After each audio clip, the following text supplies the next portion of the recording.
travail de l'ivoire est une tradition dieuppoise qui remonte au XIVe, où des armateurs ont affrété des navires qui sont partis en Afrique et qui ont ramené des défenses. On appelait ça le morphile quand ça revenait. En fait, c'est devenu un vrai commerce, quoi.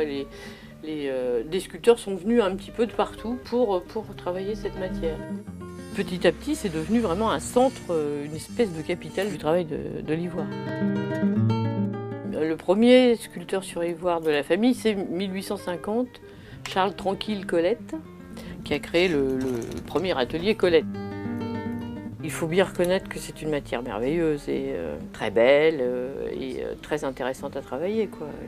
On peut aller très très loin dans le détail. C'est veiné comme le marbre aussi, c'est le polissage, quand l'objet est poli, c'est superbe. Enfin, c'est très très belle matière, quoi.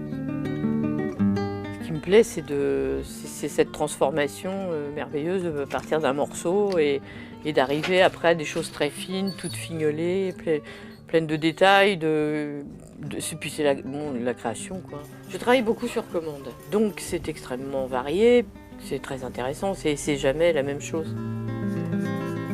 Ce qui est interdit, c'est l'importation, depuis 1976. Par contre, on a le droit d'utiliser l'ivoire qui est arrivé en France avant cette époque-là. Et nous, depuis 5 générations, donc forcément, il y avait un peu un petit stock ancien, quoi. Il y avait donc, pour l'instant, ça va. Maintenant, on se compte sur les doigts de la main. Il y a encore deux ivoiriers à Paris. Si vous voulez, traditionnels comme nous, quoi, c'est-à-dire famille de 5 générations, 6 générations. Il y en a encore 2. Un des derniers, c'est M. Ekman rue Bonaparte. Et il va arrêter bientôt, dans un an peut-être, donc ça fera encore quelqu'un de moins. Et il n'y a personne qui reprend. C'est qu'une fille, et elle a voulu faire ça. Ça serait assez catastrophique, je trouve, que ça s'éteigne complètement, quoi. Il y a déjà tellement de choses qui ont disparu comme ça, certains métiers et tout, c'est terrible.